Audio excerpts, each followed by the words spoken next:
sekolah sederhana, belajar duduk bersila, melaksanakan tradisi lama untuk mendapat ilmu berguna.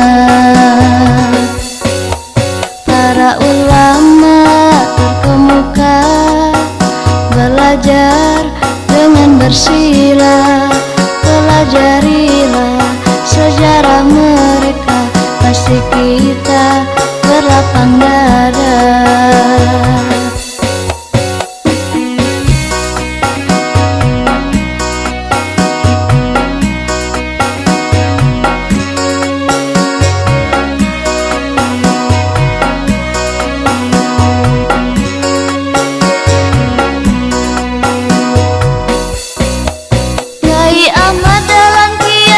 Hasyim Asy'ari, Kyai Zainuddin di Lombok ini belajar dengan bersila di Masjidil Haram yang mulia.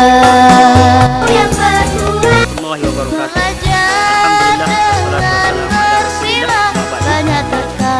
Baik, pada kesempatan hari ini kami keluarga besar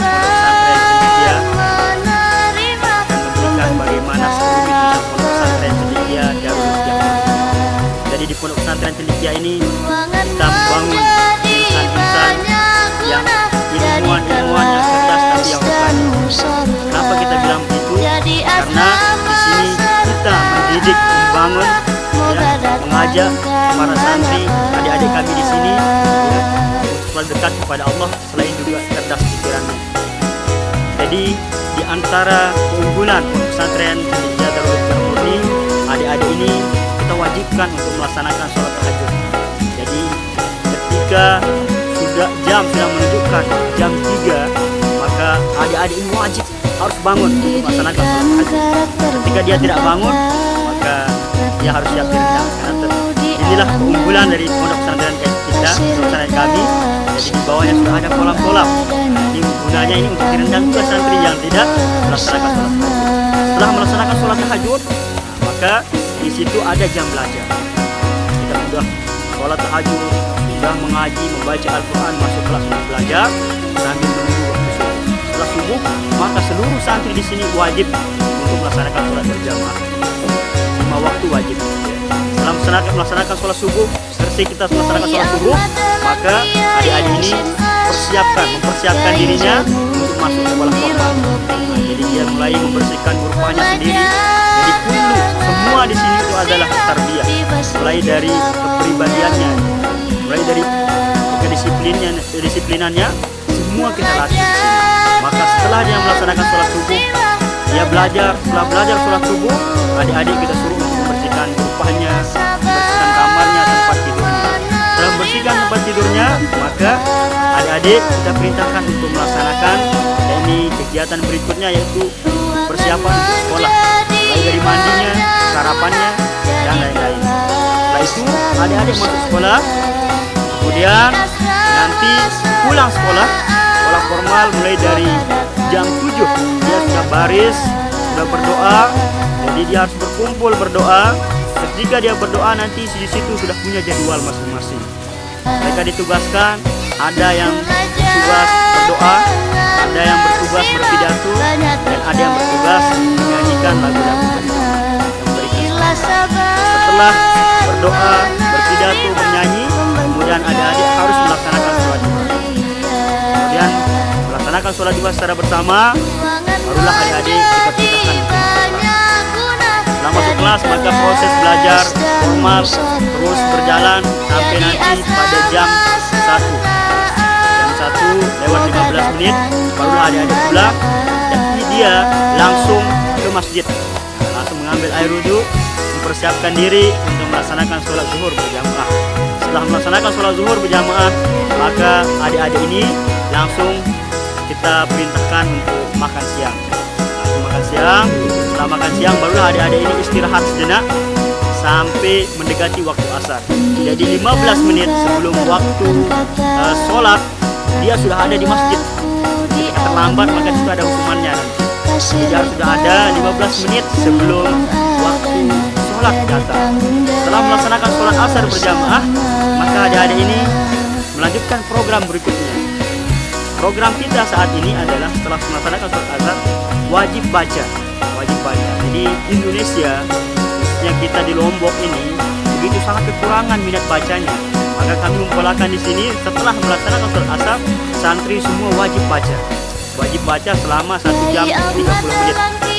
Barulah nanti santrinya boleh istirahat sebentar sambil menunggu waktu sholat maghrib.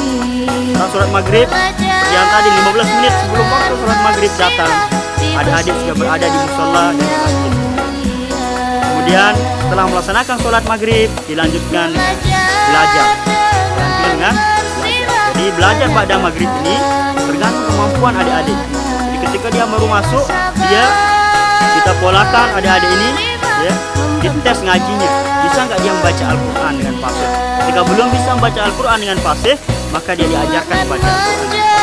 Ketika dia sudah bisa membaca Al-Quran dengan fasih, maka dia diperintahkan untuk menghafalkan Al-Quran. Ketika dia sudah menghafalkan Al-Quran, nanti juga dia disuruh menghafal kitab-kitab agama, khususnya kitab-kitab ilmu alat untuk bagaimana bisa membaca kitab kuning, kitab kudus. Setelah melaksanakan sholat, setelah belajar di waktu maghrib, setelah maghrib, kemudian kita melaksanakan sholat isya berjamaah. Setelah melaksanakan sholat isya berjamaah, maka adik-adik ini dipersilahkan untuk makan malam. Setelah makan malam, barulah kita lanjutkan dengan melaksanakan belajar lagi. Jadi kita di sini belajarnya 5 kali dalam sehari.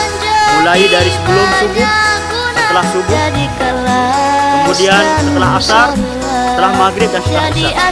Setelah belajar setelah isya, maka adik-adik kita suruh masuk ke asrama masing-masing untuk belajar mandiri, untuk mempersiapkan pelajaran sekolahnya. Mungkin ada PR, ada tugas dari gurunya, maka dikerjakan setelah melaksanakan belajar pada isya. Barulah nanti sekitar jam 11, barulah adik-adik boleh istirahat dan tidur. Dan begitu seterusnya. Nah, inilah program yang kita lakukan setiap hari di Pondok Pesantren Cendekia. Sekali lagi, di Pondok Pesantren Cendekia kita membuat bagaimana program ini terstruktur dan terjadwal semuanya. Jadi seluruh santri memiliki kesempatan untuk bisa berpidato, untuk bisa berdoa, untuk bisa menghafal Al-Quran, untuk bisa menghafal kitab. Karena pengasuh di sini mempolakan semua santri memiliki kesempatan yang sama, maka semua santri kita akan tekankan harus bisa. Ketika dia tidak bisa membaca Al-Quran, maka akan ada pengasuhnya yang akan mengajarkan Al-Quran. Ketika dia sudah bisa membaca Al-Quran, ada pengasuhnya yang akan membimbing menghafal Al-Quran. Begitu juga kalau dia ingin mengambil jurusan kitab, mengambil jurusan bisa membaca kitab, maka nanti ada pengasuh khusus, ustadz khusus yang akan mengajar dia, membimbing dia untuk bisa menghafal kitab dan bisa mengamalkannya untuk membaca kitab ini. Mungkin itu sekelumit bagaimana program kami di Pondok Pesantren Cendekia. Mudah-mudahan ada manfaatnya untuk kita semua yang bisa melihat ini. Mudah-mudahan bisa bergabung bersama kami untuk masuk ke Cendekia, untuk menjadi insan-insan yang cerdas, yang robbani, yang tidak saja pikirannya maju, tapi hatinya juga selalu dekat kepada Allah Subhanahu wa Ta'ala. Sekian, terima kasih. Assalamualaikum warahmatullahi wabarakatuh. Hi, my name is Zahratul Adlina. I'm from Kalijaga. I am the third class of junior high school. I would like to tell you about my school. This school is the best school, and our motto is learning as we heard. Thank you. Assalamualaikum warahmatullahi wabarakatuh. Exactly. My name is Muhammad Teguh Al Mubarak and come from Jerowaru. I'm the third class of vocational high school, and our major is fishery. Now I will tell you about my experience when the first time competition of debates, when we get the first station and until we lose also. I want to tell you about that. But now I want to tell you and I want to give you some songs about the first station of debate. The first time we get the first at Dikpora Long. There we have 2 competition, but the first time we get the first station and the second we get the first station. But now when we go to Mataram also, we have do it and struggling about the debate, but we can't loser. But in also that this is we have get the present about the debate, the first time, the present, and there's the Perunggu also. We got that with my partner, that's Mega and Salah. Okay, this is my challenge about the first time I go to debate. Thank you.